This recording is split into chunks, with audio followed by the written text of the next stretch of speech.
자, 이제 청소년기의 특징과 관련해서 이제 간단하게 영상물이 하나 있는데요. 고거 잠깐 보시고 나머지 내용 쭉 이어가도록 하겠습니다. 이제 막 중학교 1학년이 된 남자가 학교에서 돌아와 현관 앞에 걸린 거울에 전신을 비춰봐요. 이 시절엔 모든 신경이 외모로만 향하고 무스를 바르지 않고는 밖을 돌아다니지도 못할 지경이에요.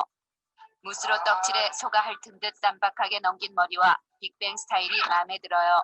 그런데 오 마이 갓, 안면을 뚫고 나온 여드름 특공대 때문에 스타일이 완전 강아지 안습이에요. 아 짜증나. 거기다 변성기가 와서인지 꾀꼬리 같던 목소리 대신 녹이 잔뜩 쓴 쇳소리가 나고 멋도 스타일도 완전 꽝인 얌생이 수염 몇 가닥이 자라나 우라지게 모양 빠지고 창피해 미치겠어요. 짜증이 솟구친 남자는 인상을 구기며 방으로 들어가요. 그런데 오 마이 갓, 방 안이 반짝반짝 깨끗하게 윤이 나는 걸 보니 엄마가 또 남자의 방에 들어왔던 게 분명해요. 방문에다 출입 금지라는 글씨까지 혈서체로 써놨는데 엄마가 또 무시한 거예요. 이 시절엔 자신의 물건에 손대는 것도 싫고 방에 들어오는 것도 진저리가 날 정도로 싫어요. 남자는 재빨리 침대 및 어둠의 공간에 숨겨둔 어여쁜 누님들 사진이 무사한지 살펴요. 아싸 가오리, 병아리, 메추리, 누님들은 무사해요. 하지만 남자는 자신의 프라이버시를 인정하지 않는 엄마에 대한 분노를 사귈 수가 없어요. 남자는 단숨에 거실로 뛰쳐나가 청소 중인 엄마에게 7옥 타브의 변성기 쇳소리 샤우팅 어택을 시작해요. 왜 남의 방에 들어와 비타민C, 내 물건 건드리지 말랬지 포도씨. 그러자 엄마가 뚜껑이 활짝 열리신 표정으로 너 지금 엄마한테 비타민C 포도씨라고 했냐며 들고 있던 빗자루와 쓰레바지를 움켜쥐세요. 마치 영화 300에 나오는 스파르타 전사 같아요. 꼬맹이 시절엔 엄마의 빗자루만 봐도 오줌을 지렸지만 수염이 나기 시작하면서부터는 전혀 겁나지 않아요. 이 시절엔 어떤 일이든 뒷일은 신경 쓰지도 않고 일단 바람부터 하고 싶어요. 그러자 엄마가 춤을 추듯 절대 무공 빗자루 권법을 초단 20회의 속도로 휘두르세요. 생명의 위협을 느낀 남자는 일단 물러서기로 하고 슬리퍼를 손에 들고 도망쳐요. 남자는 엄마에 대한 반항심이 끌어올라 엄청난 복수를 감행하기로 해요. 학원 안 가. 바로 학원을 제끼는 거예요. 엄마가 속상해하실 걸 생각하니 통쾌해 미칠 지경이에요. 그런데 학원을 제끼니 갈 데가 없어요. 다른 친구들이 다 학원에 가 있어서 만날 친구도 없어요. 무지하게 심심하고 고독해요. 그런데 왠지 고독을 즐기는 분위기남이 된 것 같기도 하고 멋져 보이기까지 해요. 남자는 이유 없는 반항에 제임스 딘으로 빙의해 고독을 즐겨보기로 해요. 이 시절엔 고독도 낭만으로 느껴지고 별것도 아닌 일로 내일 세상이 멸망이라도 할 것처럼 고민하곤 해요. 고독을 즐기다 보니 어느새 친구놈들이 학원에서 돌아왔을 시간이에요. 남자는 평생 영혼의 동반자가 되기로 약속한 친구 녀석을 찾아가기로 해요. 남자는 내 집처럼 드나드는 친구놈 집에 들어가 방문을 열어 제껴요. 그러자 친구 녀석이 경기를 하듯 벌쩍 뛰어오르며 컴퓨터 모니터를 꺼요. 남자를 확인한 친구 녀석이 우정의 육두문자를 날려대요. 얘가 왜 이렇게 흥분하나 싶은데 이상 야릇한 소리가 스피커에서 흘러나와요. 남자가 이게 뭔 소리냐고 묻자 친구 녀석이 묘한 미소를 짓더니 모니터에 전원을 넣어요. 이런 HUK 헉, 뭐라 말할 수 없는 무릇한 장면이 펼쳐져요. 남자와 친구는 동공을 살짝 풀어놓고 모니터를 태워버릴 듯한 기세로 몰입하기 시작해요. 이 시절엔 세상 그 무엇보다 성에 대한 호기심이 폭발하고 야무지게 집착하게 돼요. 약 2시간 30분가량의 문화적, 정신적 데미지를 받은 남자가 멍 때리는 표정으로 귀가를 하고 있어요.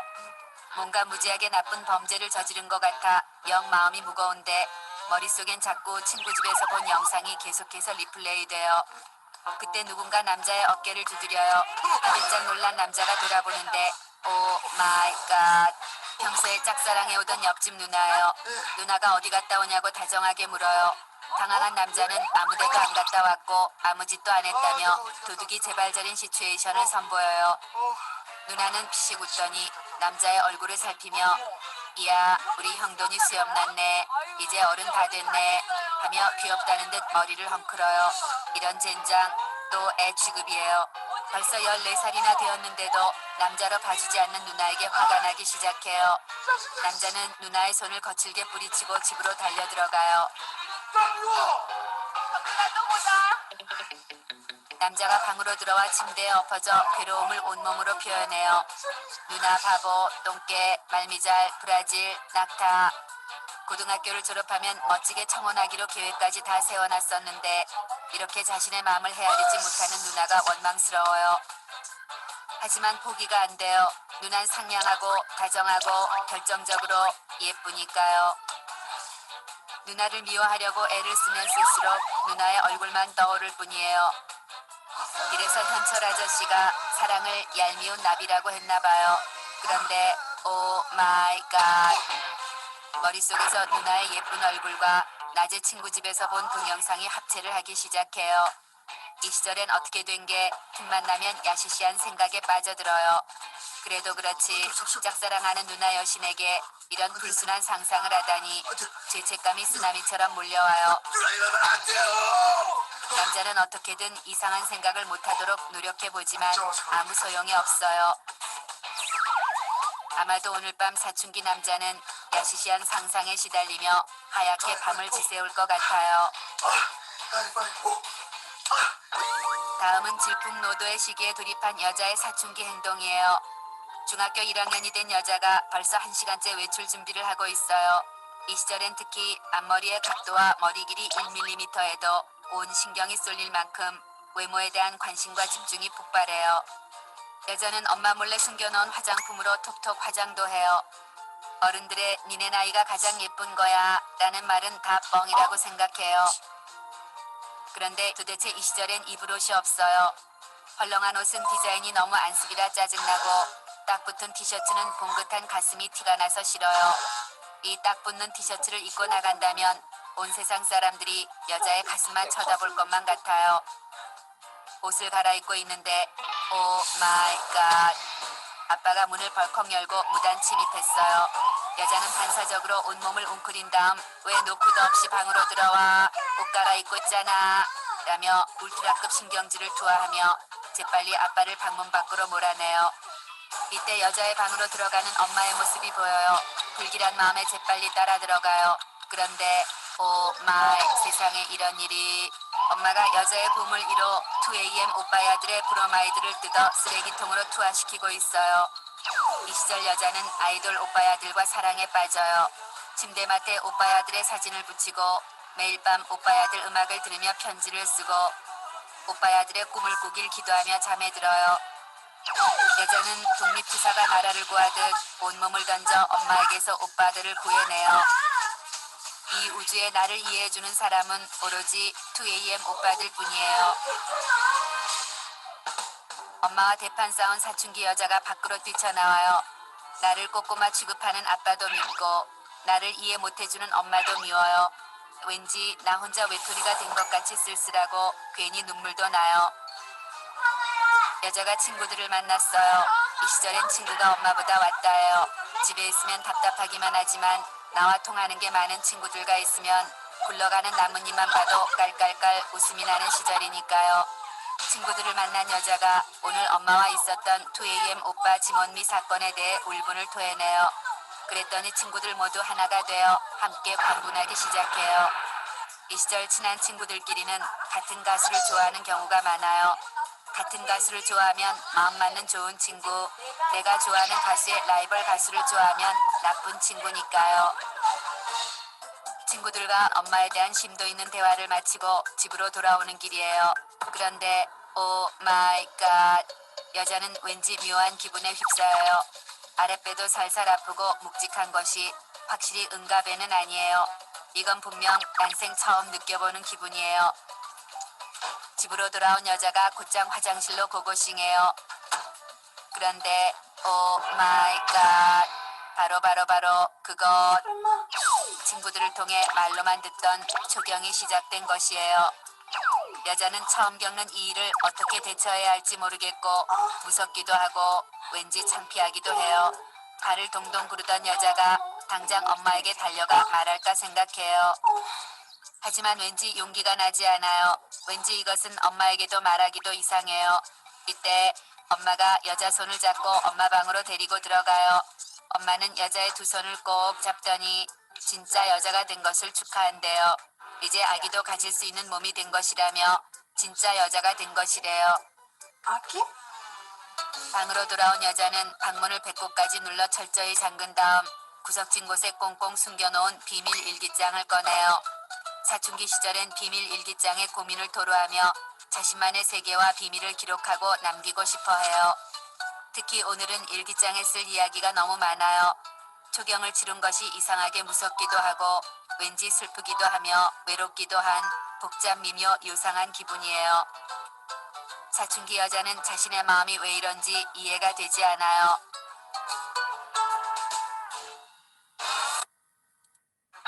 먼저 이유 없는 반항기에 들어선 남자의 사춘기 행동이에요. 네, 여러분 잘 보셨습니까? 지금 보여드린 그러한 영상은 실은 이제 우리가 청소년기 아이들을 얘기하면서 청소년기의 발달 특징, 뭐 신체 정서, 사회적 발달, 부모와의 관계, 뭐 또래, 그러니까 동년 친구들과의 관계, 뭐 이런 것들, 인지적인 특징들 이런 것들이 지금 다 들어있는 내용이에요. 그래서 그런 것들 이제 어. 뭐 여러분들이 앞서 배운 이제 신체적인 성적인 성숙 뭐 이런 것들 주로 우리가 다뤘으니까 이제 그런 내용과 이제 이어 나오는 내용들하고 우리가 영상에서 봤었던 그런 내용이랑 어떻게 연관이 되는지 잘 기억하시면서 이제 수업을 마저 이어서 들으시기 바랍니다. 어 청소년기의 인지적인 특징이라고 하면 이제 청소년기는 형식적인 조작기다라고 하는 거 이미 여러분들이 아실 거고요. 그다음에 연역적 사고가 가능하다. 그쵸? 그다음에 여러 가지 가능성을 놓고 이제 논리적 추론이 가능하다라고 하는 거죠. 요런 것들 이제 이미 우리가 삐아제 인지 발달하면서 다뤘던 내용들이고요. 그다음에 이 시기가 되면 사회 인지가 발달합니다라고 하는 것들이 또 중요하다고 볼 수 있습니다. 사회 인지라고 하는 거는 나를 평가하는 거, 그다음에 타인 나에 대한 평가와 타인이 나에 대한 평가, 나에 대한 스스로의 평가, 그다음에 타인이 나에 대한 평가 이런 것들을 다 통합해서 '아 이런 거구나. 나는 이렇구나. 아 저 사람은 저렇구나.'라는 거를 이해할 수 있는 그러한 능력이 사회 인지예요. 자 이 사회 인지는 쉽게 말하면은 앞서 우리가 아동기에 얘기했었던 조망 수용 능력하고도 굉장히 비슷한 개념이라고 볼 수가 있습니다. 그러니까 사람들의 관점, 사회적인 사람들의 평가 뭐 이런 것들을 모두 수용하고 이해할 수 있는 능력입니다.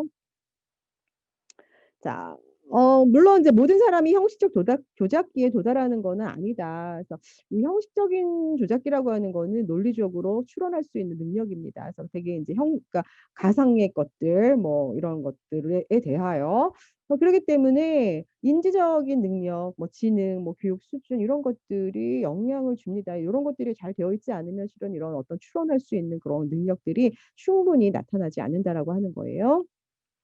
자 요거는 이제 교재에는 없어요. 근데 굉장히 중요한 내용이기 때문에 제가 다시 요렇게 간단하게 설명합니다. 자 인지적인 발달에서 청소년들의 어떤 흔한 인지적인 오류라고 하는 것이에요.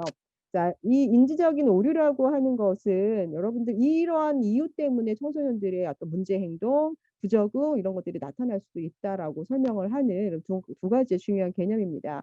자 흔히 설명되는 두 가지의 인지적인 오류는 청소년기 아이들의 자기중심성 혹은 자아중심성 때문에 나타나는 거예요. 그래서 "아 청소년 아이들도 그럼 자기중심성 혹은 자아중심성이 있나요?"라고 여러분들이 질문하실 수 있는데요. 네 있습니다. 청소년 아이들이 자기의 입장에서만 생각하는 그러한 문제들 자 이런 것들이 인지적인 어떤 미발달 혹은 인지적 오류라고 하는 거거든요. 이제 이런 것들이 청소년 문제의 원인이 될 수 있는 부분들입니다. 자 그중에 하나가 상상의 청중이라고 하는 거예요. 상상의 청중은 여러분 앞서 영상물에서 보시면 여자친구가 "이 옷을 입고 딱 붙는 옷을 입고 나가면 사람들이 나만 볼 것 같아."라고 하면서 막 이러잖아요. 자 이 시기의 아이들이요 흔히 사람들의 모든 관심과 모든 초점이 나다라고 생각을 하는 거예요. 타의가 아니라 타인이네요. 죄송합니다. 고쳐 놓을게요. 그래서 자신이 타인의 관심의 초점, 대상이 된다라고 하는 이제 그런 생각을 갖고 있는 거예요. 모든 게 '나만 봐.' 이런 거죠. '왜 나만 보는 거야?' 그래서 싫고 그래서 아이들이 막 모자 꼭 눌러 쓰고 가고 막 이런 것들 아니면 나만 보는 것 같으니까 항상 외모에 신경 쓰고 이런 것들을 우리가 상상의 청중이다. 아니거든요. 우리 걔네들만 보지 않잖아요. 근데 아이들은 다 그렇게 생각을 하는 거예요. 나에게 너무 집중되는 게 너무 싫고 나만 보는 것 같고 막 그래서 너무 미치겠고 막 이런 것들을 아이들이 느낀다라고 합니다. 자, 그다음에 또 하나가 개인적 우화예요. 오히려 상상의 청중보다는 개인적인 우화가 청소년 문제의 더 직접적인 원인이 될 수 있어요. 자, 개인적인 우화는 자신의 감정과 사고는 너무나 독특하다. 그래서 다른 사람은 도저히 나를 이해 못한다. 예를 들면 요 개인적 우화를 설명할 때 항상 로미오와 줄리엣이라고 하는 그 영화를 저는 얘기를 하는데요. 그 아이들이 자신의 사랑은 누구도 이해하지 못해서 우리는 뭐 서로 이렇게 죽음으로 우리의 사랑을 이룰 거야 뭐 이렇게 된 건가요? 자, 이거예요. 그래서 나는 너무나 독특한 존재여서 남들과는 달라. 근데 남들은 우리 이해 못할걸? 뭐 이런 거죠. 이제 그러면서 청소년들 자신은 자신이 예외라고 생각하는 거예요. 왜 이렇게 오타가 많죠? 예외적 존재라고 생각을 하는 거죠. 존재. 타인. 자, 그래서 예를 들면 이게 그러면 어떤 문제 행동을 발생시키나요? 예를 들면 10대 청소년들의 어떤 성 문제에 있어서 만약에 우리가 그랬잖아요. 콘돔을 쓰지 않으면은 피임을 하지 않으면 누구나 임신할 수 있어요. 근데 이 아이들은 우리는 괜찮아. 라고 하면서 이제 뭐 피임을 하지 않는다거나 뭐 이런 문제. 그다음에 또 하나 막 뭐 그런 뭐 질주를 하는 아이들 오토바이를 타면서 막 질주를 하면서 막 헬멧을 쓰지 않아요. 안전장치 없이. 그래서 아 우리는 괜찮아. 우리는 뭐 남들과 달라. 그렇지만 또 사고가 나면은 또 굉장히 큰 사고가 날 수 있는 거잖아요. 자, 이런 행동들을 이제 아이들이 스스로 생각하고 한다라고 하는 거죠. 그래서 요런 것들 때문에 이제 아이들이 요런 문제가 발생될 수 있는 거고 요러한 것은 청소년기에 나타나는 중요한 인지적인 오류 현상들입니다. 여러분들 요거는 청소년기 배우시면 꼭 좀 아시면 좋을 내용입니다.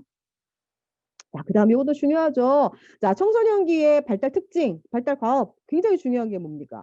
청소년기의 자아 정체감 형성이 이 아이들에게 있어서는 너무나도 중요한 발달 과업입니다. 자아 정체감이 뭡니까? 나는 누구인가를 아이들이 확실하게 개념 정리하고 그다음에 나는 어떤 사람이 되고 싶은가? 난 앞으로 뭘 할 것인가? 이런 거를 찾아 나가는 게 자아 정체감입니다. 그러면 왜 이 시기가 되면 유독 아이들은 자아 정체감을 형성하려고 할까요? 앞서서도 얘기했지만 이 시기가 되면 아이들이 성적인 성장, 신체적인 성장이 막 나타나면서 이전과는 다른 신체 모습이 나타나요. 내가 왜 이러지? 라고 일단 느껴요. 그다음 두 번째, 이 아이들이 이런 신체적인 성장이 나타나면서 어른인 것 같은데 그래서 어떨 때는 어른 취급받고 어떨 때는 애 취급받아요. 여전히. 그럼 아이들은 나는 어른이야? 애야? 뭐지? 주변인 취급받는 거죠. 어른도 아니고 애도 아닌 주변인. 내가 왜 이러지? 난 주변인인가? 그럼 난 뭐지? 게다가 아이들이 추상적인 사고 능력, 논리적 사고 능력이 발달하잖아요. 그래서 사랑이 뭐지? 나의 미래는 어떻게 되지? 나는 왜 이러지? 막 이런 것들을 막 고민해 나가면서 찾는 게 그럼 나는 누구인가? 나는 앞으로 어떤 삶을 살 건가? 난 뭘 하고 싶은가? 이런 것들을 찾아 나가는 게 자아 정체감이라고 할 수 있습니다. 자, 자아 정체감 청소년기에 이런 것들을 찾으셔야 돼요. 앞으로 내가 뭐가 될지, 난 누구인지 이런 것들. 자, 이거를 성취하는 게 자아 정체감을 성취했다라고 합니다. 열심히 노력하고 고민하고 생각하고 경험하고 이런 것들을 통해서 청소년기에 이런 위기를 성공적으로 극복해서 내가 앞으로 뭘 하고 싶은지를 명확하게 확립한 상태, 이게 자아 정체감이 성취됐다라고 얘기를 합니다. 자, 그렇지만 아이들은 아직까지 과도기 단계에 있습니다. 그래서 다양한 역할, 뭐 신념 이런 것들을 시험해 보고 한번 이렇게 도전해 보고 고민해 보고 하지만 완전하게 결정하지 못했어요. 고민하고 노력 중에 있습니다. 자, 이러한 경우로 우리가 자아 정체감이 유예됐다라고 얘기를 합니다. 어쨌거나 이 두 아이들은 얘는 자아 정체감이 형성됐고 얘는 아직 형성되지 않고 유예가 됐지만 둘 다 노력을 하고 있습니다. 열심히 노력한 아이들이에요. 자기가 뭘 하고 싶은지를 찾고 노력하고 경험하고 뭐 이런 아이들입니다. 자, 요게 굉장히 좋은 모습이죠. 이 두 가지 모습이.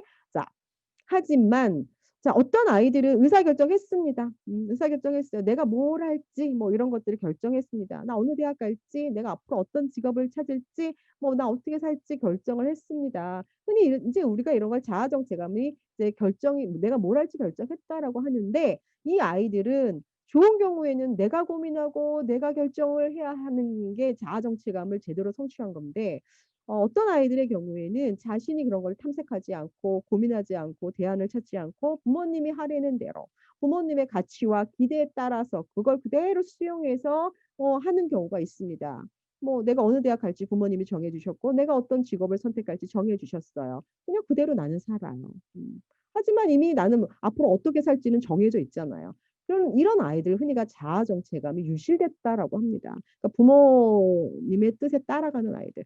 자, 흔히 이런 친구들은 우리가 부모님으로부터 심리적으로 독립이 아직은 안 된 아이들이에요. 그렇기 때문에 인간은 여러분 부모님으로부터 신체적으로, 심리적으로, 경제적으로 독립을 해야지 완전히 독립된 개체로 살 수 있어요.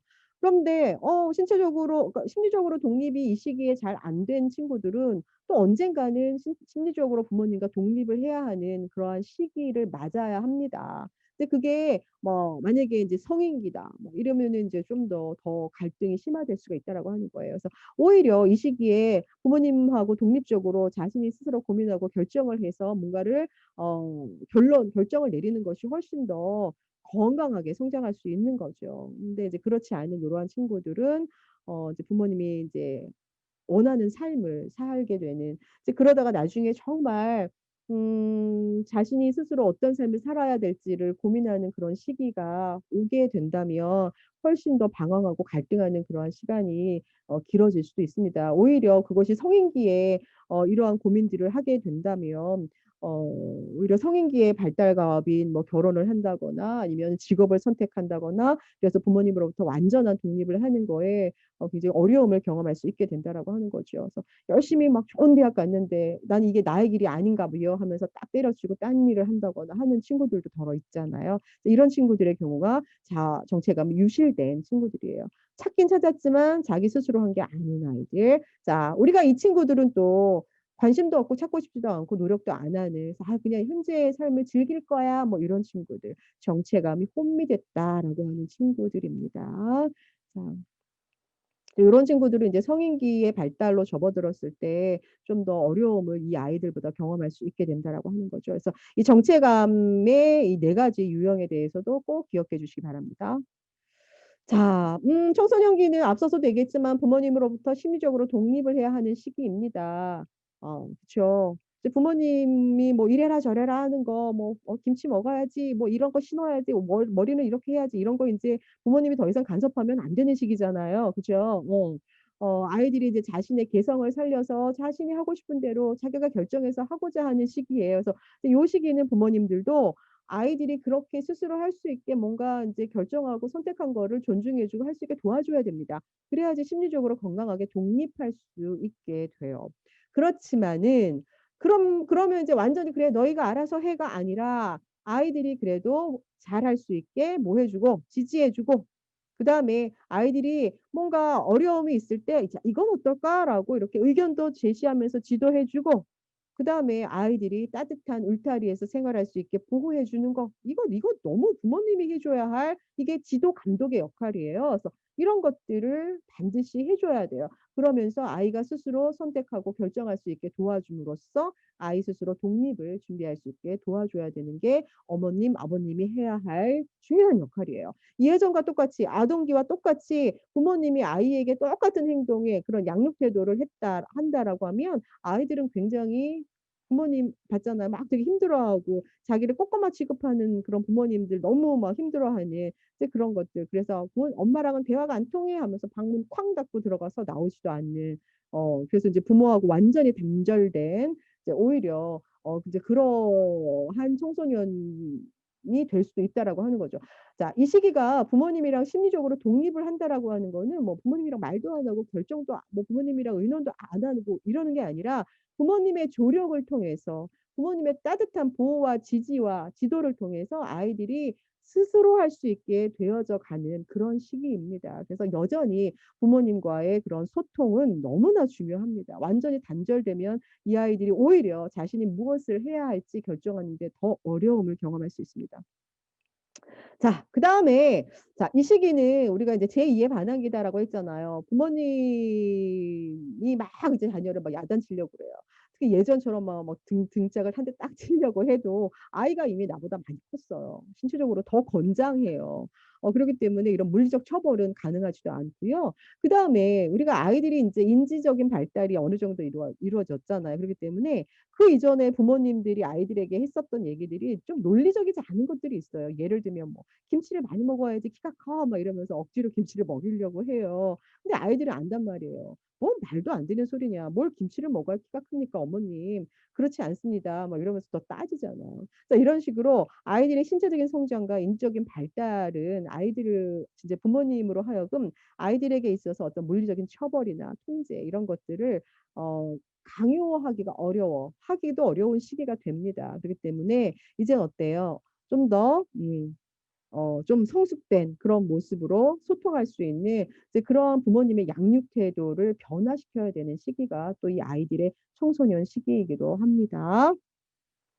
자, 그렇지만 여전히 중요한 거는 부모 자녀 간에 이렇게 소통할 수 있는 그러한 기회를 늘 가져야 되는 게 무엇보다도 중요합니다.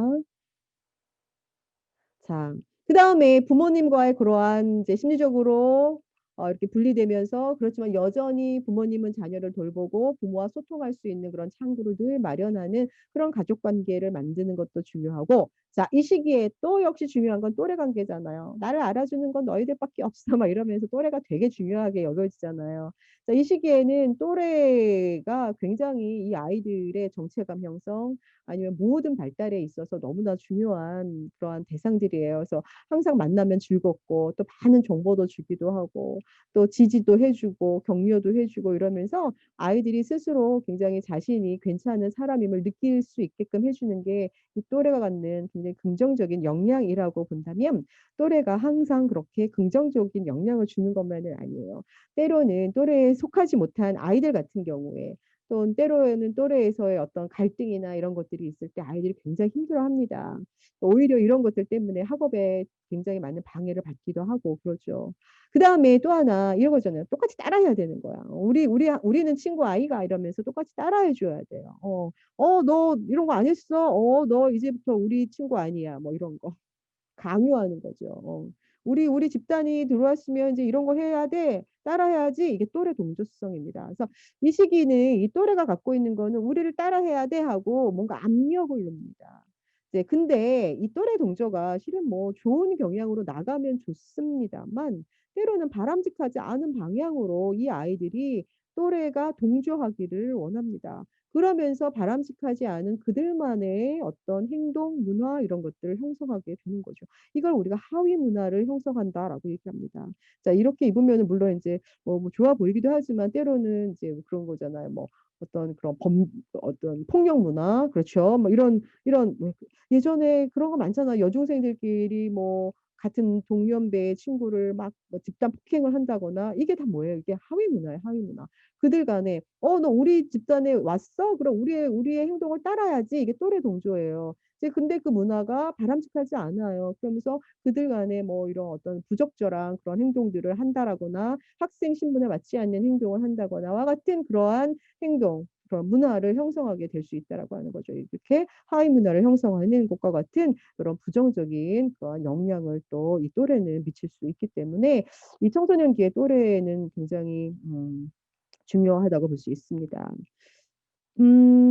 그러기 때문에 부모님들은 이 아이들이 어떤 친구와 사귀는지를 잘 뭔가 이렇게 감독이라고 하는 말이 나쁜 말이 아니에요. 통제하고 감독하고 보호하는 거 물론 중요하지만 보호하고 감독하는 그러한 역할도 부모님들이 해 주셔야 한다라고 하는 거죠. 자, 이렇게 또래의 역할도 중요합니다.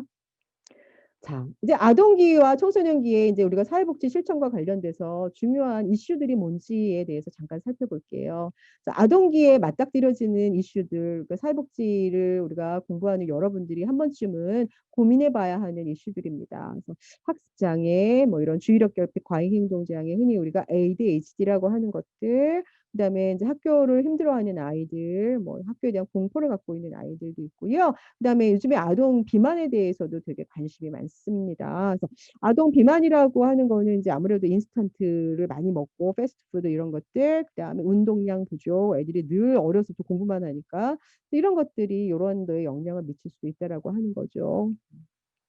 자, 그다음에 성폭력의 문제도 더러 이제 거론되기도 합니다. 하지만 이제 여기에 여러 가지 문제들 중에 제가 이제 사회복지를 우리가 공부하면서 좀 더 눈여겨봐야 할 그 이슈는 아동 학대와 그다음에 빈곤 아동에 대한 문제를 우리가 한번 잠깐 짚어보도록 하겠습니다. 자, 여러분들 이제 아동 학대라고 하는 건 이제 아동법에 의하면 보호자를 포함한 성인이 아동의 건강이나 복지를 해치는 모든 행동이에요.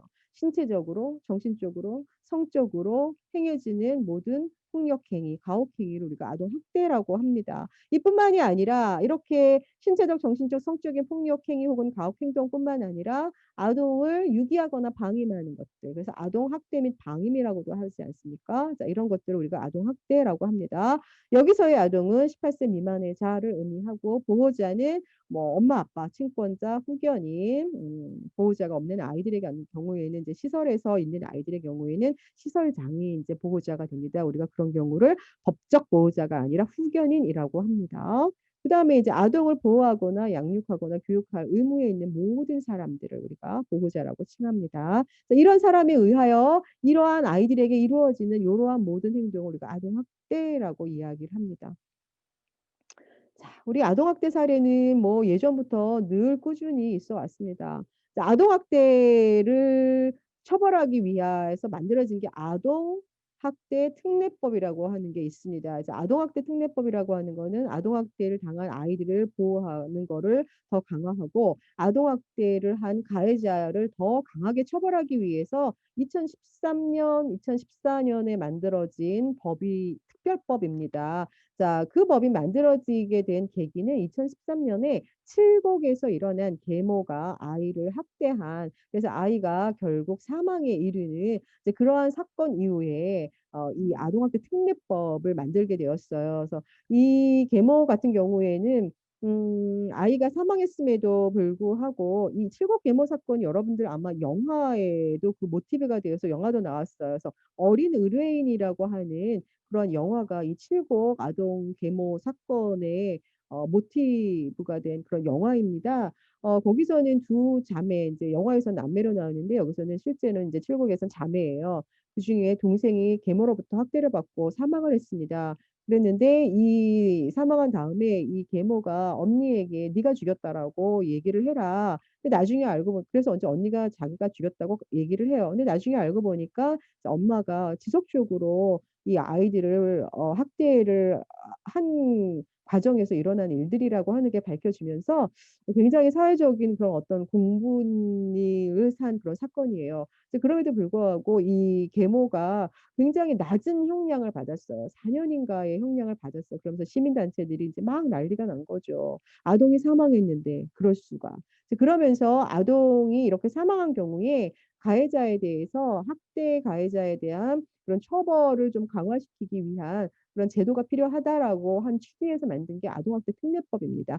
그 이후에 이제 아동학대 사건에 대해서 좀 더 철저한 그러한 아동 보호 및 그다음에 가해자 처벌 이런 것들이 이루어지고 있으나 여전히 꾸준하게 이렇게 2016년, 2020년, 2020년 여전히 이렇게 일어나고 있습니다. 가방에 아이를 넣어서 아이가 사망하거나 아니면 창녕에서 이렇게 아동학대 사건과 같은 이런 일들이 벌어지고 있습니다. 그래서 아동학대 사례는 여전히 끊임없이 이루어지고 있습니다. 그래서 우리가 아동복지를 공부하는 여러분들이 굉장히 눈여겨봐야 할 그런 어떤 아동기의 이슈가 될 수 있겠죠. 자, 우리나라 이제 아동학대 유형을 보면 이제 여러 가지 학대가 있지만 이렇게 학대가 하나로 이루어지지는 않아요. 신체학대, 정서학대, 뭐 방임 다 중복적으로 일어나는 학대가 주로 나타나고요. 아이들의 경우에는 여자아이들이 조금 더 남자아이들보다 학대의 피해자가 될 수가 있어요. 자, 이거는 왜 그러냐면 여자아이들 같은 경우에 성폭력의 성학대에 좀 더 비율이 높기 때문에 그렇습니다. 초등학생이 가장 피해자의 비율 중에 높은 거로 나타났고요. 학대 가해자, 행위자의 경우에는 남자인 거죠. 이 경우에는 이제 아버지 혹은 성폭력 관련돼서 남자들이 있기 때문에 남자의 비중이 조금 더 높습니다. 그래서 보통 이제 40대가 이렇게 높아요. 그럼 40대면 자녀들이 보통 초등학교에 재학 중인 그런 자녀를 둘 시기거든요. 그래서 이렇게 우리가 학대 현황을 이렇게 볼 수가 있고요. 자, 이러한 학대 문제를 다루기 위해서 있는 기관이 아동보호 전문기관이라고 하는 그런 아동복지기관이 있습니다. 그래서 아동보호 전문기관은 학대받은 아이들을 발견하고 보호하고 치료하는 그래서 이 아이들을 신속하게 처리하고 또는 아동학대를 예방하기 위해서 보건복지부에서 2001년부터 설치하여서 운영하고 있는 아동학대 관련 기관입니다. 그래서 이렇게 아동학대 문제도 간단히 살펴보았고요. 자, 이제는 이제 아동 학대 문제뿐만이 아니라 이제 빈곤 아동에 대한 정책 및 서비스도 잠깐 살펴볼게요. 자, 우리나라 빈곤 아동의 문제는 그거예요. 빈곤으로 인해서 아이들이 빈곤으로 인해서 아이들이 그러니까 학업 성취도 낮고 여러 가지 학교 적응도 못하고 그러다 보면 학교에 중단하게 되는 문제도 발생하고 이제 그러다 보면 이 아이들이 성인기로 진입했을 때 좋은 직장을 얻는데 굉장히 또 불리한 그런 여건에 있을 수도 있고 그러다 보면 다시 이 아이가 성인이 되었을 때 다시 빈곤이 대물림될 수도 있다라고 하는 거죠.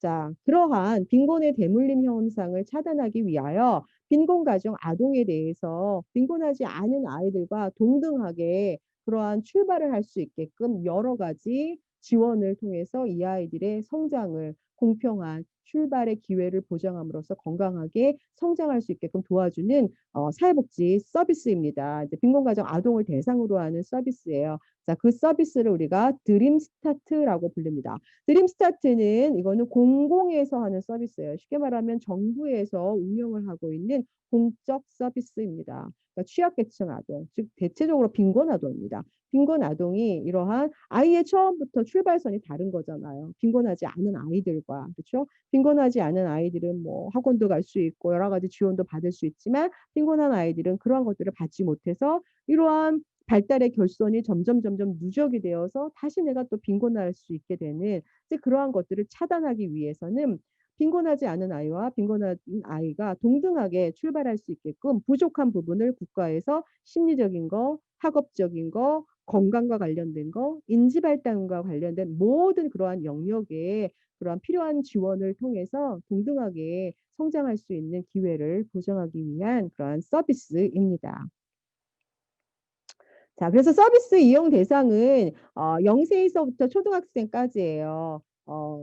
아동과 그 아동의 가족과 함께 다 받을 수 있는 서비스입니다. 그런데 여기서 이제 0세라고 하는 거는 임산부. 그래서 저소득 가정의 임산부의 경우 제가 지난 시간에 말씀드렸죠. 저소득 가정의 임산부의 경우에 우리가 산전이라든지 이런 검사를 제대로 하지 못해서 건강한 아이 출산이 잘 되지 않는 경우도 있습니다. 이제 그랬을 때 이렇게 드림스타트 서비스를 통해서 뭐 산전 서비스를 받게 되는 거죠. 산전 검사라든지 뭐 여러 가지 것들을 받는 걸 통해서 건강하게 아이를 출산할 수 있게끔 도와주는 이제 거기에서부터 시작을 하는 거죠. 자, 그렇게 해서 만 12세, 그러니까 초등학교를 다니는 동안의 아이들에게도 이 서비스가 지원이 되고요. 자, 이제는 초등학교뿐만이 아니라 중학교까지 필요한 경우에는 15살까지 중학교 다니는 아이들까지 그 서비스 대상을 좀 연장을 시켰습니다. 그래서 엄밀하게 말하면 15세까지 아이들로 연장을 시켰고 이거는 필요한 경우에 하나요만. 아니면 대체로는 이렇게. 근데 이 아이들이 모두 다 아니라 빈곤 가정 아이들의 경우.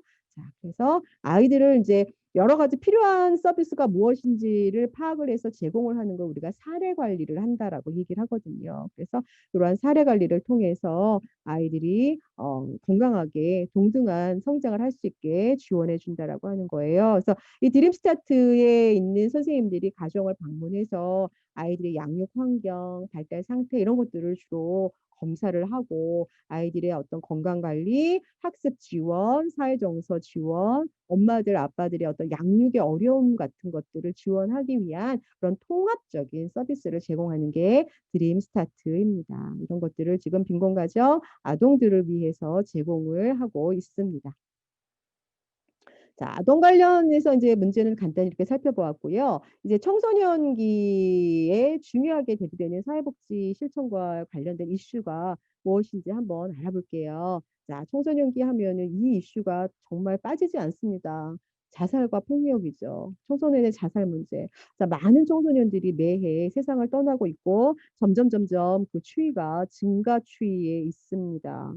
많은 아이들은 왜 자살을 선택할까요? 가장 큰 이유는 학업에 대한 스트레스죠. 우리나라가 거의 자살률 1위예요. OECD 국가 중에. 그다음에 뭐 학업 성취도가 되게 높은 나라 중에 하나거든요. 그런 것들을 봤을 때, 학교에서의 이런 공부, 그다음에 또래 관계, 그다음에 뭐 더 나아가서는 뭐 가정 환경적인 요인, 여러 가지 요인들로 인하여 아이들이 자살이라고 하는 극단적인 방법을 취합니다. 많은 아이들이 자살을 선택할 때 자살을 하기 전에 여러 가지 징후들을 보입니다. 의욕이 없거나 성적이 떨어지거나 잘 밥을 먹지 않는다거나와 같은 뭐 아끼던 물건을 친구에게 준다거나 뭐 이러한 행동들을 보입니다. 자, 그러한 행동들을 보이는 것은 아이들이 누군가에게 나를 도와달라는 신호를 보내는 거예요. 아이들의 자살의 전조 행동들은 자신이 정말 죽겠다라고 결심을 하고 계획을 세운다기보다는 어 도와달라고 하는 신호를 끊임없이 보내요. 하지만 어느 순간 충동적으로 아이들이 자살을 선택하는 경우가 굉장히 많아요. 이게 바로 청소년기 자살 특징이라고 볼 수 있습니다. 많은 아이들이 인제 이런 거죠. 무가치하다라고 생각할 때 보통 자살을 하고 우리가 또 하나 인제 아이들이 막 추상적 사고가 가능해지면서 뭔가 '사후 세계에 더 좋을 거야.' 현실 도피. 자살에 대한 약간의 환상, 뭐 유토피아적인 어떤 이런 걸 상상한다라고 하는데 자살에 대한 환상을 가지고 있다라고 하는 거죠. 그래서 '자살을 선택한다.'라고 하는 거예요. 자, 그럼에도 불구하고 청소년의 자살 문제 너무 심각하고요. 그다음에 또 하나 청소년기의 심각한 문제 중에 하나라고 우리가 꼽는 것 중에 하나가 학교 폭력입니다. 학교 폭력의 문제가 점점 연령이 낮아지고 있다는 거. 그다음에 점점 성인의 범죄 수준에 달한다는 거. 잔인해지고 흉폭해지고 있다는 거.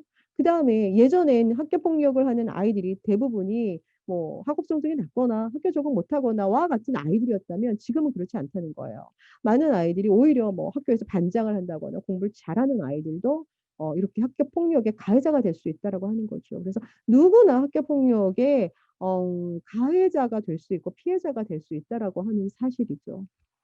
그렇기 때문에 학교 내에서 일어나는 폭력 문제에 대해서 학교 안에서의 적극적인 대책과 그다음에 학교 밖에서의 이런 사 시민들의 노력 뭐 이런 것들을 통해서 그 학교 폭력의 문제를 근절시켜 나가야 할 필요가 있습니다.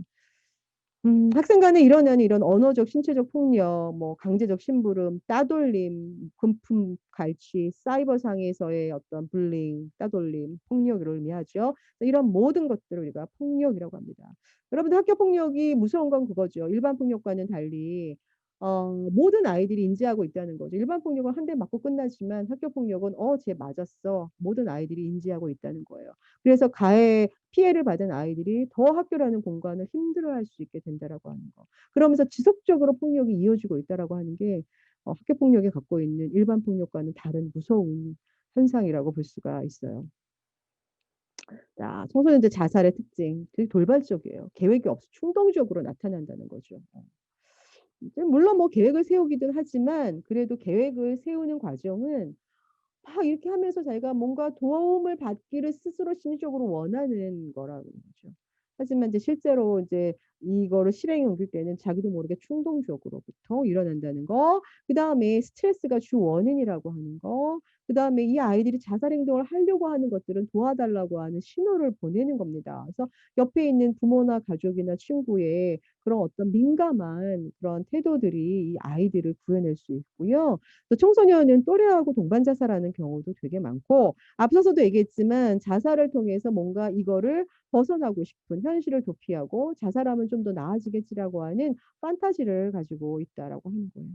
자, 그럼에도 불구하고 청소년 자살의 특징은 내적 요인보다 뭐 심리적인 것들보다는 외적 요인, 부모, 학교, 이러한 환경, 또래 이러한 요인들에 의해서 발생이 주로 된다라고 하는 게 청소년기 자살의 특징이라고 볼 수가 있어요. 자, 우리나라 이제 자살 추이를 쭉 보시면 이렇게 2015 년부터 쭉 증가하는데 여기는 감소된 게 아니라요. 8월 달에 이 조사를 한 거니까 이게 90 이면은 아마 하반기 조사까지 하면은 좀 더 늘어나지 않을까 이렇게 증가 추이를 보이고 있다라고 하는 거고요. 시도하는 학생들도 벌써 이렇게 2년 새에 이렇게 엄청나게 증가했다라고 하는 것들이 두드러진 특징을 보입니다. 자, 자살의 주 원인은 자 이거예요.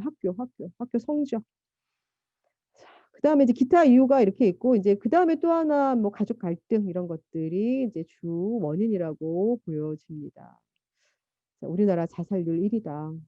굉장히 이게 큰 오명이죠. 자, 그래서 자살 문제, 청소년 자살 문제에 대해서 관심을 갖고 이 자살을 예방하기 위한 그런 사회복지의 실천적인 노력 이런 것들이 무엇보다 필요하고 우리가 고민을 해 봐야 하는 그런 이슈가 될 수 있습니다.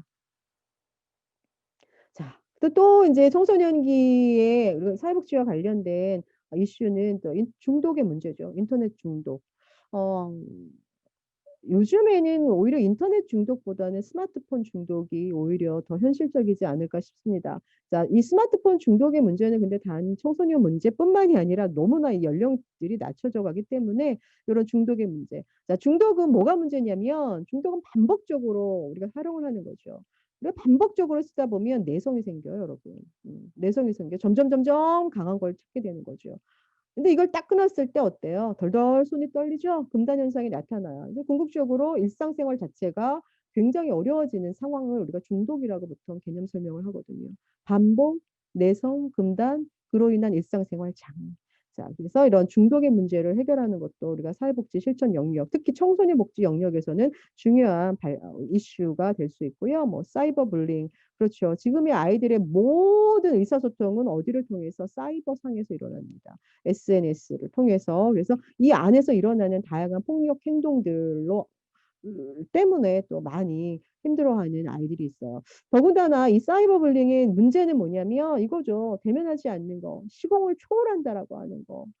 그다음에 내가 누군지 안 밝혀도 된다라고 하는 것 때문에 마구 잔인하게 이렇게 공격을 한다라고 하는 게 이 사이버 불링의 또 굉장히 주된 특징이라고 볼 수가 있습니다. 그래서 이런 것들도 우리가 이제 청소년 복지를 공부하면서 좀 관심을 가져야 할 영역이고요. 자, 앞서서도 얘기했습니다. 섭식장애. 많은 아이들이 청소년기에 오면 자신의 신체상에 대한 그런 거에 관심이 많아지는데 많은 경우에 왜곡된 신체상을 갖게 되는 특히 여학생의 경우에 더 많이 그렇죠. 그래서 아이들이 뭐예요? 밥을 안 먹는 거 다이어트, 과도한. 그러면서 빠지는 것이 병적인 그런 다이어트 섭식 장애가 발생하는 거예요. 먹고 토하고 뭐 이뇨제, 설사제 이런 거 막 하면서 근데 문제는 이게 너무 과도하게 되면은 여러분들 거식증이 과도하게 되면 사망에 이릅니다. 뿐만 아니라 심각한 정신장애를 초래할 가능성도 있기 때문에 뭔가 올바른 신체상을 가질 수 있게 도와주는 것도 이 시기에는 우리가 중요한 이슈가 될 것 같습니다. 그다음에 또 하나 학업 중단의 문제 역시 중요합니다. 많은 아이들이 학교라고 하는 울타리를 벗어나는 아이들이 점점 늘어나고 있어요. 우리가 흔히 그 아이들을 뭐라고 부르냐면 학교 밖 청소년이라고 합니다.